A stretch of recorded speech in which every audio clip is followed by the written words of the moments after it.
Hi, welcome to Ask Irvy. And today's question is, mine is quite personal and slightly TMI. Did you ever have an issue with acne on your rear end? I've never had acne problem anywhere else on my body, but I noticed after a week of workouts, it hurts to sit because they're so painful. I read that it's yoga pants or tight fitting pants causing it, and if I'm not in my workout clothes, which I take off immediately, I'm in loose fitting clothes. So I don't know what the problem is. I shower daily and every other day use an acne treatment on my rear to no avail. Okay, there is your clue. If you're using acne treatments, so things like salicylic acid or benzoyl peroxide on acne on the rear end, and it's not working, 9 out of 10 means that it's a fungal issue. In that case, one of the best things you can do for it is to try dandruff shampoo, because dandruff shampoos are antifungals.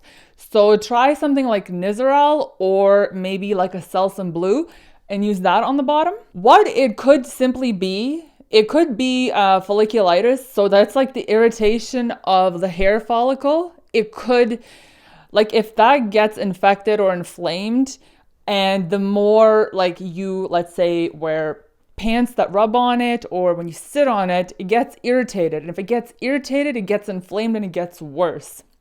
So try the dandruff shampoo, that might work. And there's some other things that could be causing it. Like it could be a million different things. It may not even be the pants, but here's my sort of general advice on what to try doing if one or the other doesn't work. So some of the things that you could also do to like help things along is, first of all, never reuse the same workout pants. Use them once, in the wash they go. That's it. No reusing pants. I know some people like to wear the same clothing 2-3 times, but if you have this issue, you need to make sure that you don't wear clothing more than once. So always once in the wash. Second, don't use dryer sheets for your clothing. It's just an unnecessary step in doing your laundry. It really doesn't do anything for you. Like all it does is it coats the fibers on your clothing. So it gives the illusion of them being softer, but they're not. What it does, it just creates buildup on the fibers. And when there's buildup on the fibers, it's very easy for bacteria to get trapped in that, or like fungal spores. And then that gets transferred onto your skin, and then that can cause a problem. So dryer sheets, for me, like are 100% no. I stopped using them like 5 years ago, and it's like one of the best things I've ever done. So no dryer sheet. Another thing, make sure that you clean your toilets at least once a week, twice if necessary. A lot of the times when we sit down, dead skin cells get transferred on the seat, and over time that builds up. And I mean, it's in the bathroom. You have feces that carries in it a lot of bacteria, a lot of all kinds of stuff that you don't need. And you know what? When you flush that, like you don't see it, but it gets into the air and then it like trickles down and sits on the seat and then it just sits there. Most of the time, that is so minuscule and it's a non-issue. But sometimes we're very sensitive, and under the right circumstances, that could be problematic. So I would recommend that you clean your toilet seats with a very strong cleaner twice a week. Once a week, but twice if you can manage it, especially if you have this issue. See if that helps. Even if it doesn't, it's still a good idea, at least once a week. And if you are in public, never, ever sit down on public restrooms. Ever. Like it should not even be a thing. If you have to sit down, if you can't hover, always at least put down toilet paper. Never sit on a public restroom ever. I just can't stress that enough. I feel like I've said never ever 50 million times. I'm going to say it 50 million and one.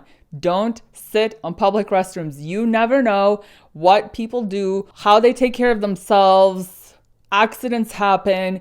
I've even, one time I went into a public restroom and there was feces smeared by, you could see that it was by hand on the walls and like through where the toilet paper roll was, like all over the place. You never know, what people do in there. So the best thing the least you could do is just cover the seat with toilet paper. If you can hover, it's even better, but I know that's not for everybody. Sometimes acne on the bum, acne, it's not really acne, but sometimes that's caused by genetics and the food that we eat.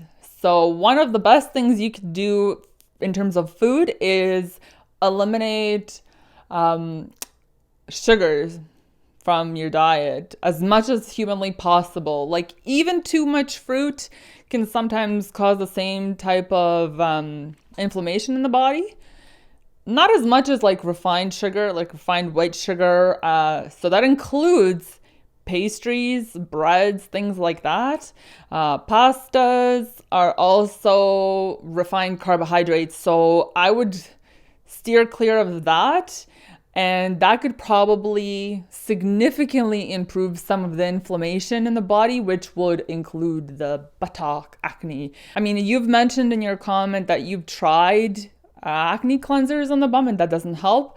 But for other people who all the methods that I've mentioned that haven't worked, then you might try using an acne cleanser like salicylic acid or something with benzoyl peroxide. Another thing that might be worth trying, and this one I don't know how well this is gonna work, but it's worth a shot, is trying witch hazel.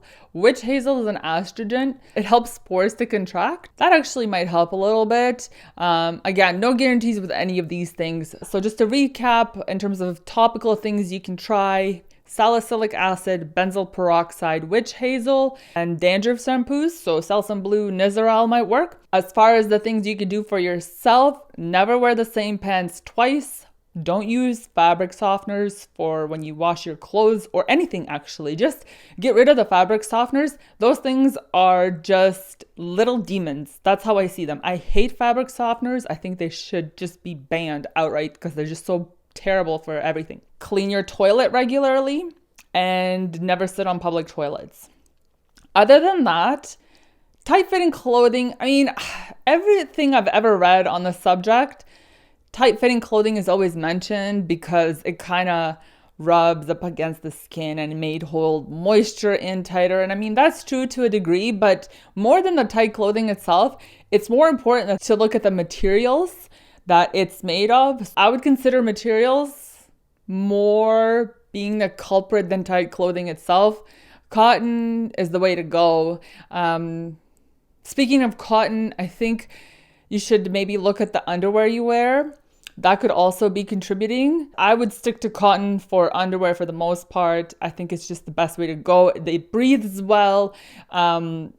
And you're less likely to have issues. I hope that answers your question. Thank you so much for tuning in. If you have a question you'd like me to answer, please post it in the comments below or DM me on my Instagram. I will try to answer your question to the best of my ability. Until next time, take care and have a good one. Bye.